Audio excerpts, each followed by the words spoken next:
GLEC 2 under our instructor surgeon.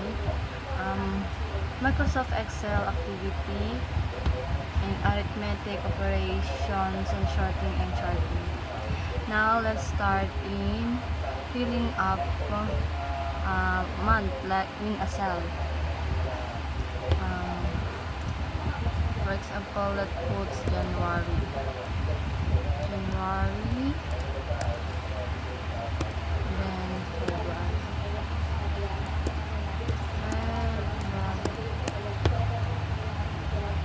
and to autofill that, we need to fill and drag, and it automatically autofill the handler.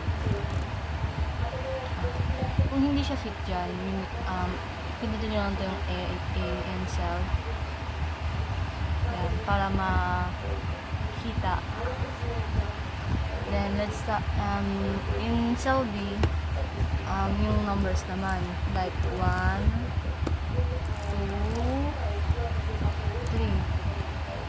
Then fill ulit, fill and drag. Automatically autofill handle. Yan yung magandang ano ng Excel, kasi hindi ka na mahihirapan. Then let's try out mining.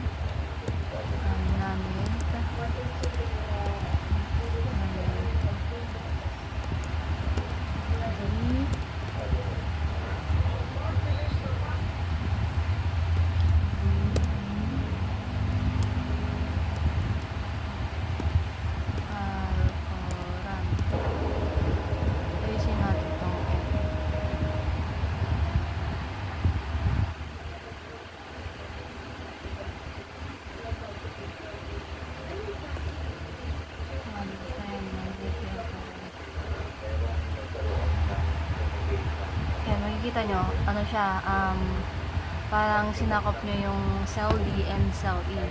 So, pero pag nag-type tayo dito, mawawala yung ano ng cell D.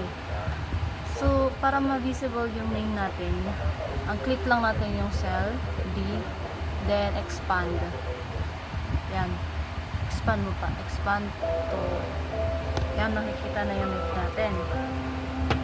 Then, ano naman, pag tayo natin yung 2, 4, 3, 6, mag-type tayo 2, 4, 3, then fill, then automatically siya na siyang mag-aano.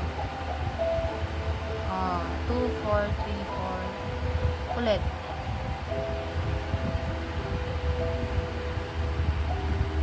Natin 2, 4,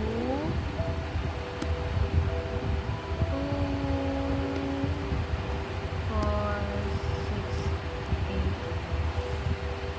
10. Yan, by 2's try natin kung mag-automatic na siyang fill, then drag. Yan, 2, 4, 6, 8, 10, 12, 14, 16, 18, 20, and so on, so forth. Then, let's try naman yung sa cell G, yung pi. Kung paano mag-insert ng pi. Maglagay tayo ng percent. Like, for example, is 80%. Then, 45%.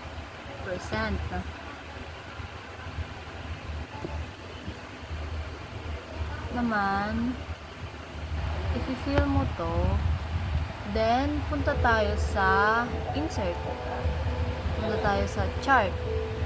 Ay, yan,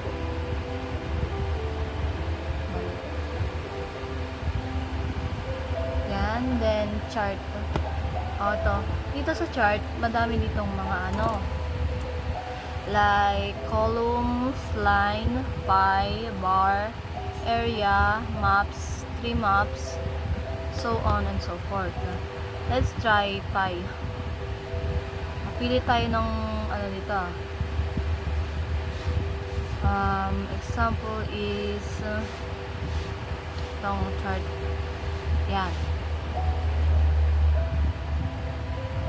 May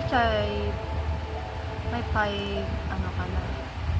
So, nilagay mo na percent. Like yung blue is yung 80% and yung orange is yung 45%. Then kung gusto mo pang i-expand or mag ano ka lang dito,